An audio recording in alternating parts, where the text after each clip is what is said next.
Assalamualaikum warahmatullahi wabarakatuh. My name is Mama Ika Kim bin Effendi, and today our group will be presenting about back titration.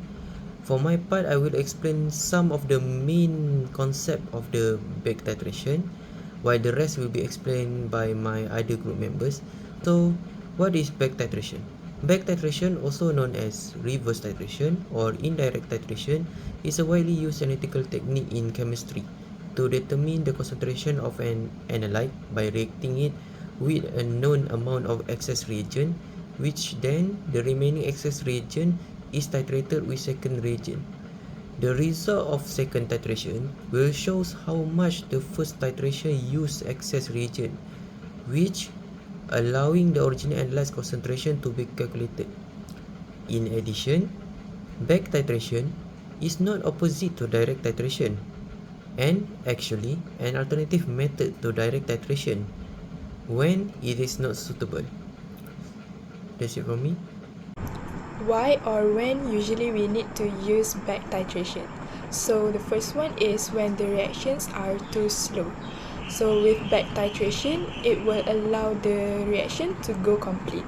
The next one is when the acid or base is an insoluble salt. For example, we have calcium carbonate.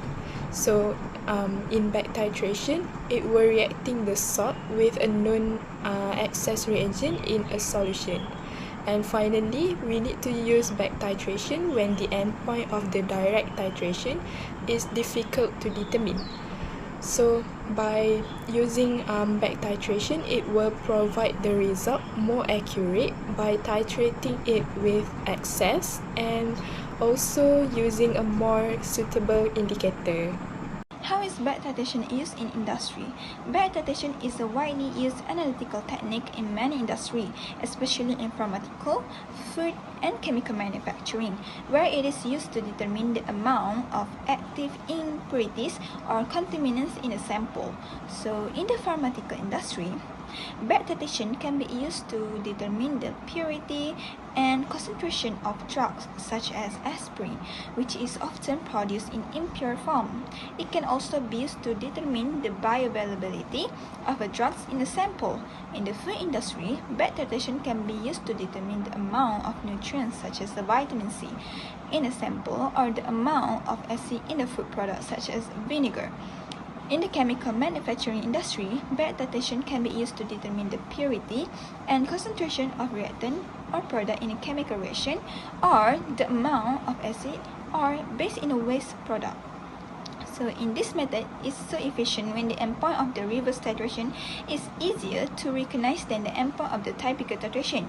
Back titration is also useful when the reaction between the analyte and titrant is very slow or when the analyte is a non-soluble solid. Back titration example used to calculating percentage purity, water of crystallization, determining quantity of solid metal carbonate, volatile samples such as ammonia, sample with insoluble compounds such as lithium carbonate, and when weak acid-base reaction are involved, and in the situation when there is no appropriate method available to determine the endpoint of a direct titration.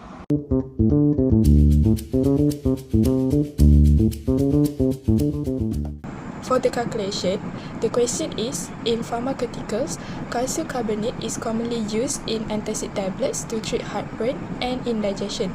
The back titration method can determine the amount of calcium carbonate in an antacid tablet. So, a 0.5 gram sample of the tablet containing calcium carbonate was reacted with 50 ml of 0.100 molar hydrochloric acid. The remaining unreacted hydrochloric acid was then neutralized by 15 ml of 0.100 molar sodium hydroxide in a back titration. Calculate the number of moles of calcium carbonate contained in the antacid tablet. So here we have 0.50 gram of calcium carbonate that has been reacted with hydrochloric acid with 50 ml and 0.100 molar. And then the remaining unreacted of hydrochloric acid was back titrated with sodium hydroxide with 15 ml and 0.100 molar. First, we need to find the moles for the first titration, namely HCl using the molar formula equal to moles per volume in liter. As we know, HCl has been given 0.100 molarity and 50 ml volume. So, just enter it in the formula by converting 50 ml to 0.05 liter. And we will get 5 times power of -3. Next, we find the moles for NaOH as well, which means there is excess HCl. Enter it into the molar formula, same with moles per volume, also given molarity and volume in NaOH. Remember, need to convert ml to liter for volume, and the answer is 1.5 times power of -3. Next, we need to make a chemical equation of HCl with NaOH because we want to compare for stoichiometry. As we see, there is a 1 mole of HCl equal to 1 mole of NaOH. So both are the same ratio. That's why we take the mole of NaOH 1.5 times power of -3. Alright, for my part, I will explain how to get actual mole of HCl. So first of all, you need to get the mole of HCl first, which is 5 times 10 to the power of -3, and then you need to get the mole of NaOH, which is 1.5 times 10 to the power of -3 mole, and then you want to minus these two together and you will get 3.5 times 10 to the power of -3 mole. With this mole, you can use this to find the mole of CaCO3. Calcium carbonate reacts with hydrochloric acid in a 1:2 ratio, so as it is shown above. 3.5 times 10 to the power of 3 is divided by 2 mole of HCl, and then it is multiplied by 1 mole of CaCO3 to find the moles of CaCO3 required. Therefore, the mole of CaCO3 required is 1.75 times 10 to the power of -3.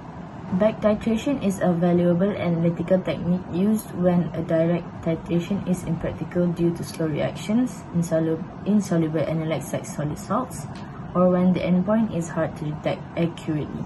It involves reacting the analyte with an excess of a known reagent, then titrating the remaining excess to determine how much reacted. Industries such as pharmaceuticals, food, and chemical manufacturing rely on back titration to analyze purity, concentration, and composition of substances, ensuring quality control and regulatory compliance. Typical applications include determining purity, water of crystallization, content of solid carbonates, and analyzing volatile or insoluble substances. Overall, back titration provides a reliable and practical solution for precise quantitative analysis when direct titration falls short.